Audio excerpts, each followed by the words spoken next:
নমস্কার সমস্ত শ্রোতা বন্ধুদের। আজকে চারুশ্রীর পক্ষ থেকে আমরা আর একটা নতুন ভিডিও নিয়ে উপস্থিত হচ্ছি, শিক্ষামূলক। তো সেটা হচ্ছে মিড়খণ্ড, পাল্টা বলতে পারি, তাল বলতে পারি, যেটা খুশি, অলংকার। তো তার একটা প্রসেস আছে, একটা নিয়ম ধরে ওই মিড়খণ্ড যে প্রসেসটা, সেটা ওইভাবে আমরা এগোই ধীরে ধীরে। আমি ছোট্ট করে আগে ওই নিয়মের যে ফান্দাটা আছে সেটাকে বলে দিই। একটা কথা বলি, এটাকে বিভিন্নজন বিভিন্নভাবে চলেন, একটু চলার মধ্যে একটু পার্থক্য থাকতেই পারে। তো আমরা আজকে যেটা চলবো সেই নিয়মটা আমি খালি একটু বলে দিই। তো সেটা হচ্ছে, একটু আমার এই কাগজটার দিকে আমি বলবো একটু ফোকাস করতে হবে। তো এইখানে আমরা একটা সার্কেল তৈরি করেছি এবং সেখানে 1, 2, 3 এই তিনটে পয়েন্ট, এবং এই তিনটে পয়েন্টে আমরা তিনটে স্বর লিখেছি, সা, রে, গা। ঠিক আছে? এইবার আমরা করব কি, দুভাবে আমরা এই যে সা থেকে আমরা মুভ করব, কিভাবে পাল্টাটা তৈরি হচ্ছে সেই প্রসেসটা এখানে আমি দেখিয়েছি, এক এক করে দেখিয়েছি। এক নম্বরে আমরা যাব 1, 2, 3 সিএল মানে ক্লকওয়াইজ, অর্থাৎ এই রকমভাবে ঘুরবো। তো 1, 2, 3 মানে সা, রে, গা চলে এলো। তারপরে ওই সা থেকেই শুরু করব অ্যান্টি ক্লকওয়াইজ, অর্থাৎ 1, 3, 2, তাহলে হয়ে গেল কি সা, গা, রে। এখানে দেখলে দেখা যাবে 1, 2, 3 মানে সা, রে, গা, 1, 3, 2 মানে সা, গা, রে। তাহলে যে কোনো একটা নোট থেকে, সা থেকে, প্রথম নোট থেকে আমরা দুভাবে আমরা মুভ করলাম ওই তিনটে স্বরকে দিয়ে, 1, 2, 3 অ্যান্ড 1, 3, 2। তাহলে পেলাম সা, রে, গা, সা, গা, রে। সায়ের কাজ শেষ। 2 নম্বর আমরা শুরু করছি ঠিক রে থেকে, আমরা একইভাবে ক্লকওয়াইজ যাব তিনটে স্বর। তাই হয়ে গেল কি রে, গা, সা। আর অ্যান্টি ক্লকওয়াইজ গেলে রে, সা, গা। এখানে দেখুন এটা লেখা আছে, রে, গা, সা, রে, সা, গা। অ্যান্ড থার্ড যেটা, সা, রের কাজ শেষ হলো, গা থেকে শুরু হবে, ক্লকওয়াইজ হলে গা, সা, রে, আর অ্যান্টি ক্লকওয়াইজ হলে গা, রে, সা।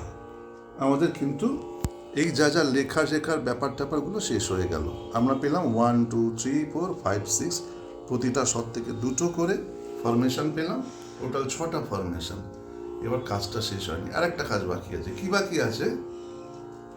আমরা এই পরপর যে 6টা ফরমেশন আমরা তৈরি করেছি সেটাকে লিখলাম। এই যে সা, রে, গা, সা, গা, রে, হেন তেন যা যা আছে পরপর লিখে গেলাম। প্রতিটার সঙ্গে যে ফোর্থ নোট, এখানে লেখা আছে ফোর্থ নোট কি, মা। কারণ আমরা প্রথম তিনটে নোট নিয়েছি সা, রে, গা, তাহলে 4 নম্বর স্বরটা হয় মা। এই প্রতিটা যে ফ্রেজ লিখেছি তার সঙ্গে ফোর্থ নোটকে অ্যাড করব। তাহলে প্রথমটা হয়ে গেল কি, লিখে দিয়েছি এখানে সা, রে, গা, মা। মাটা খালি ফিক্সড সবার সঙ্গে। তারপরে সা, গা, রে, মা। এরকমভাবে প্রতিটার সঙ্গে দেখুন মাটাকে সুন্দর করে অ্যাড করা হয়েছে। এখান থেকে শুরু করে এতটা অবধি এই পুরোটা গাইলে, পরপর গাইলে, তবে এই আমাদের এই পাল্টার প্রথম ফ্রেজটা তবে শেষ হবে। ঠিক সিমিলারলি একইভাবে সারেগার কাজ শেষ হয়ে গেল। আমরা এরপর করব কি, একই রকম হিসাবে রেগামাকে নিয়ে কাজ শুরু করব। বাকি ফর্মুলা এক। সাইড জায়গা তখন 1 নম্বর নোট হলো রে, 2 নম্বর গা, 3 নম্বর মা।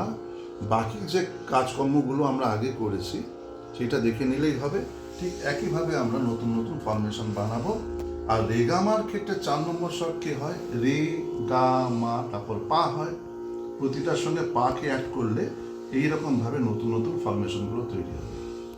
বোঝানো মোটামুটি বোঝাতে পারলাম আশা করি।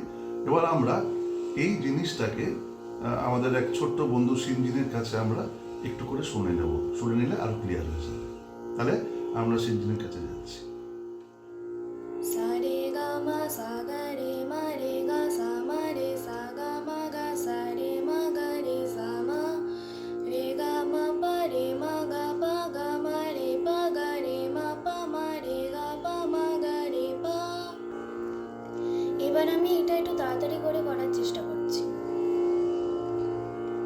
সা, রে, গা, মা, さがれまれがさまれさがまがされまがれさまれがまばれまがばがまればがれまばまれがばまがればがまばながばまだまばがだまがばだばがまだばまがだまばだにまだばにばだばにばまだにだまばにだまばにばだにさばにださだにばさだばにさにばださにだばささにだばさだにばにださばにさだばださにばだにさばにだばまにばだまだばにまだにばまばにだまばだにばだばまがだまばがばまだがばだまがまだばがまばだがばまがればがまれまがばれまばがれがばまれがまばれまがれさまれがさがれまさがまれされまがされがまさ